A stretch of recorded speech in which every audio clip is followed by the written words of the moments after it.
Hey guys, welcome to a new video. As you just saw by that little clip I put together, today we're going to be building something interesting. Something a little hidden. The door we're building was made using a combination of little tiles and chisel bits.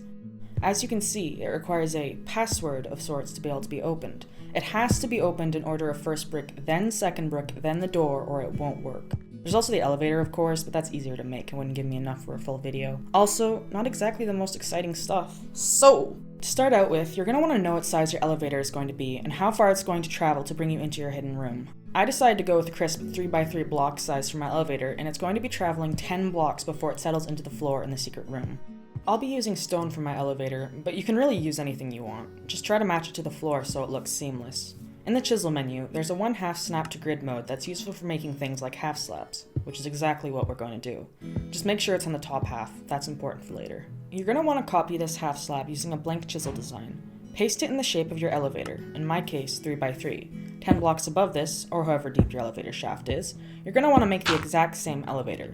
This way, when you're in the secret room with the elevator up at the top, you can still call it back down by right-clicking the floor, and there won't be a giant dent in it. You're ready to turn it into a functioning structure at this point, so you'll want to grab an advanced recipe from the Little Tiles mod. Set your first and second positions to select the whole elevator, then hit the Configure tool key. In this pop-up window, you're going to want to make sure Chisel and Bits is ticked so it registers the Chisel and Bits blocks. Keep the scale normal, then hit Save. This screen is the one where the magic happens. One word of warning, I suggest testing what it looks like by saving and placing it, rather than using the model viewer. I crash sometimes when I hit play on it, so you might want to keep that in mind. That aside, you're going to want to set it to sliding door, which will allow it to act like an elevator. Set the direction to down. I'm setting the distance it's traveling to 10 blocks to match the hole I made, and it's going to take a duration of 160 to travel that distance. Feel free to play around with the duration, but just remember, if it's not slow enough, you'll jump and jitter sorta while riding it. Give it a name, save it, and there you have yourself a stone elevator. Before you can place this bad boy, there's a bit of setup needed beyond the original hole. You see, the way Little Tiles doors work is they can pass through blocks as long as their destination has space, and the bottom half of our elevator is going to need somewhere to go when the elevator is at the bottom. It should be the same distance that your elevator needs to travel, in my case, 10 blocks. You just need its destination carved out, and then you can seal the hole back up, leaving casual observers none the wiser. The last thing you'll want to do is make some stone half slabs to fill in the hole in the floor. This way, the elevator will fit snugly like a puzzle piece and not leave any odd gaps underneath. You don't necessarily have to do this, but I think it looks better and doesn't leave a massive hole while the elevator is in the middle of transition. Anywho, with that you have yourself a brand spanking new hidden stone elevator. One thing you may have realized, however, is it's not very hard to notice, what with the block borders outline and the fact that a simple right-click does the job. So, the room it leads you into is essentially a dupe. Oh no, you found my secret. Whatever shall I do? I guess I have to accept you taking all my loot I put here indefinitely value room, while your real valuables lay locked behind a password-locked hidden door.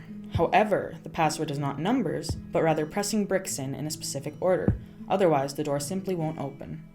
To build this lovely contraption, you're going to want to build a mimic of the dimensions of your hidden door and hallway. I put mine outside, but wherever you have the room works. We're going to need to design 3 separate structures, one for each brick and the final for the door itself.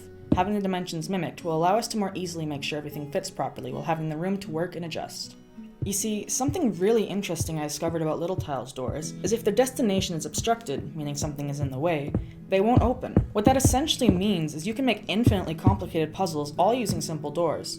To make this door work, I had the first brick structure made not only of the brick, but a small nib, if you will, of stone brick. It sits exactly where the door would go when open, therefore, unless the brick is pressed in and the nib moved, the door can't open.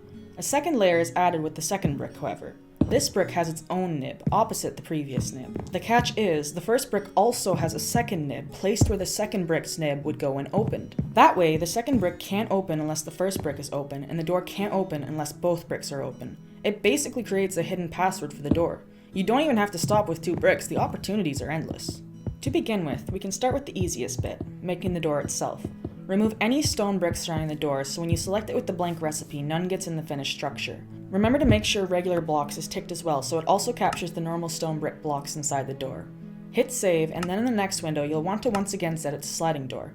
However, this time, you'll want to set the direction to the cardinal direction the door is moving towards. In my case, south. The door will be traveling 5 blocks and the duration will be 120 for that slow grinding open effect. Give it an appropriate name and then hit save. I test it once to make sure it works. Once you're sure it does, place that recipe aside for later use. To start the first brick, you'll want to measure out the dimensions of where everything is going. Because the wall to the secret hallway is 2 blocks thick, I'll need another brick on the inside that can be pressed again so the door can be locked after going inside. Build the 2 bricks and then build the little nib that will rest where the door shuts. The second nib should go where the second brick's nib will go when open. The brick will only be moving a half block when pressed in, so the nib should fit neatly in the block behind where the door goes. I used a thin layer of stone brick to give the illusion of there being a solid wall while leaving room for the nibs. Once everything is placed correctly, select the first brick structure with an advanced recipe. Set the type to sliding door again, however this time it should be moving 8 along a grid of 16 rather than a full block. It should be moving the same direction as your door, in my case, south. I put 40 for the duration, but really it's up to you. Name it and hit save, and you have yourself your first stone brick. Make sure you test this out so you know you have the correct dimensions. To get the brick into place, seeing as it's a bit tricky with the shape of the structure, you'll want to use mark mode. Hold down shift so it's locked to grid line, and then hit the mark mode key. Now you can move independently of the structure while placing it using arrow keys. Hold Control to move it locked to grid line, and use the arrow keys to get it into the right position. Then place it with a right click as normal. Your stone door should now be incapable of opening without the first brick pressed. For the second brick, you'll want to once again carefully measure out your dimensions. Build the brick separately, making sure its nib is in the position opposite to the first brick's nib. The settings should be identical to the first brick's settings. You can once again place it with mark mode for ease, and if you have your dimensions right, you should now have a functioning password-locked hidden door. Just place the structure in your actual hidden hallway, and you're done!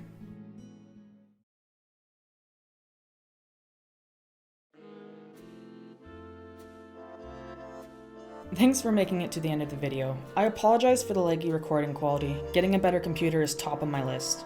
Unfortunately, money doesn't fall from the sky. Regardless, I hope I made this easy to follow along. Little Tiles really doesn't get the attention it deserves, and the things you can make with it are endless. The sliding door function is only one of its structure types, and with the latest update introducing parent-child structures, there's a lot you can do.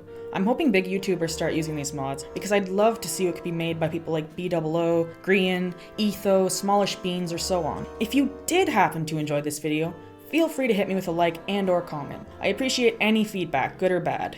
Maybe even give it a share if you want to spread the good word of Little Tiles. The mod author Creative MD really deserves some love. This mod alone changes the Minecraft building scene forever. Rambling aside, I hope you're having a good one. Stay safe.